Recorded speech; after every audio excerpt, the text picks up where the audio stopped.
தமிழக அரசியலின் அறம் என்கின்ற சொல்லுக்கு உருவம் கொடுத்தால் அது முதுபெரும் இந்திய கம்யூனிஸ்ட் தலைவர் திரு நல்லக்கண் அவர்கள்தான். 101 வயதில் அவர் இன்று விடைபெற்றிருப்பது ஒரு கட்சியின் இழப்பல்ல, இந்த மண்ணின் அரசியல் எளிமையின் மறைவு. 1 கோடி ரூபாய், அந்த ஒரு சொட்டு வியர்வை. அரசியல்வாதிகள் என்றால் சொத்து சேர்ப்பவர்கள் என்கின்ற பின்பத்தை உடைத்தெறிந்தவர் திரு நல்லக்கண் ஐயா அவர்கள்.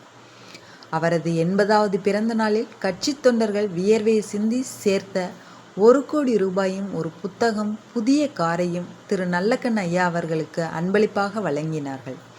மேடையில் அதனை பெற்றுக்கொண்ட அடுத்த நொடியே இது கட்சியின் பணம், கட்சிக்கே சேரட்டும் என சொல்லி அங்கேயே திருப்பி கொடுத்தார். சொந்தமாக ஒரு சைக்கிள் கூட வைத்து கொள்ளாத அந்த தியாகியின் கைகளில் கோடி ரூபாய் என்பது வெறும் காகிதம்தான் தெரிந்தது.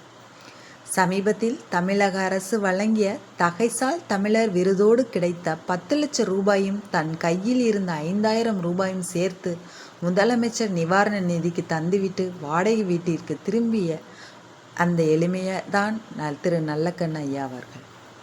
தன்னிடம் இருந்ததை எல்லாம் கொடுத்துவிட்டு கட்சியின் மாதம் ரூபாய் 2000 ஊதியத்தில் வாழ்ந்து கொண்டு இருந்தார். மீசை இழந்த வரலாறு. திரு நல்லக்கண் ஐயா அவர்கள் முகத்தில் மீசை இருக்காது. அது ஒரு அலங்காரம் அல்ல, அது ஒரு ரணம். 1949 நெல்லை சதி வழக்கில் கைது செய்யப்பட்ட போது அன்றைய காவல்துறை ஒரு சிகரெட் துண்டால் அவர் உதடுகளை சுட்டது. அந்த தழும்பை தாங்கிய நல்லக்கண்ணு காவல்துறையின் அடக்குமுறைக்கு அடையாளமாக இனி என் முகத்தில் மீசை இருக்காது என சபதமேற்று மரணம் வரை அதை மாற்றிக்கொள்ளவில்லை. இயற்கைக்காக நின்ற ஒற்றை மனிதன். வெறும் மேடை பேச்சோடு நின்றவர் அல்ல. அவர் 85 வயதில் தாமிரபரணி ஆற்றில் மணல் கொள்ளையடிக்க தடுத்த நீதிமன்ற சென்று போராடி 5 ஆண்டுகளுக்கு தடை வாங்கி கொடுத்தார். சிஐடி நகர் குடியிருப்பு காலி செய்ய சொன்னபோது ஒரு முகம் சுளிப்பு கூட இல்லாமல் பெட்டி படுக்கைகளை தூக்கி கொண்டு வாடகை வீட்டுக்கு குடிபெயர்ந்த அந்த நிதானம் இன்றைய தலைமுறை அரசியல்வாதிகள் கற்க வேண்டிய பாடம். பெரியார் தமிழ்நாட்டின் ஒரு கண் என்றால் நல்லக்கண்ணு, மற்றொரு கண் கலைஞர் கருணாநிதி ஒருமுறை சொன்ன இந்த வார்த்தைகள் இன்று உண்மையாகிவிட்டன. தமிழகம் இன்று தன் ஒரு கண்ணை இழந்து நிற்கிறது.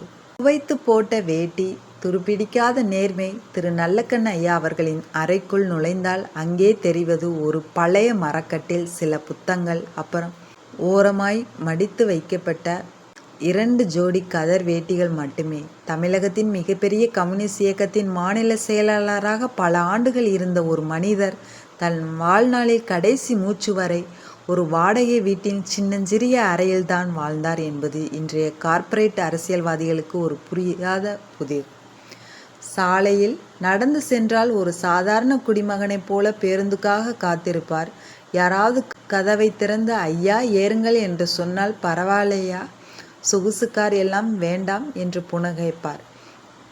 அதிகாரத்தின் வாசனை கூட தன் மீது பட்டுவிடக்கூடாது என்பதில் அவர் காட்டிய அந்த பிடிவாதம் இருக்கிறதே, அதுதான் திரு நல்லக்கண் ஐயா என்னும் ஆளுமையை இமயமலையை விட உயரமாக காட்டுகிறது.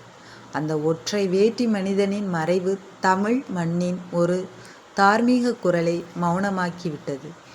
மூச்சு திணறல் காரணமாக சென்னை ராஜீவ் காந்தி அரசு மருத்துவமனையில் அனுமதிக்கப்பட்டிருந்த திரு நல்லக்கண் ஐயா இன்று நம்மிடம் விடைபெற்றார். அவர் விற்று சென்றது சொத்துக்களை அல்ல, ஒரு சொட்டு கூட கரைபடியாத நேர்மையை. நன்றி.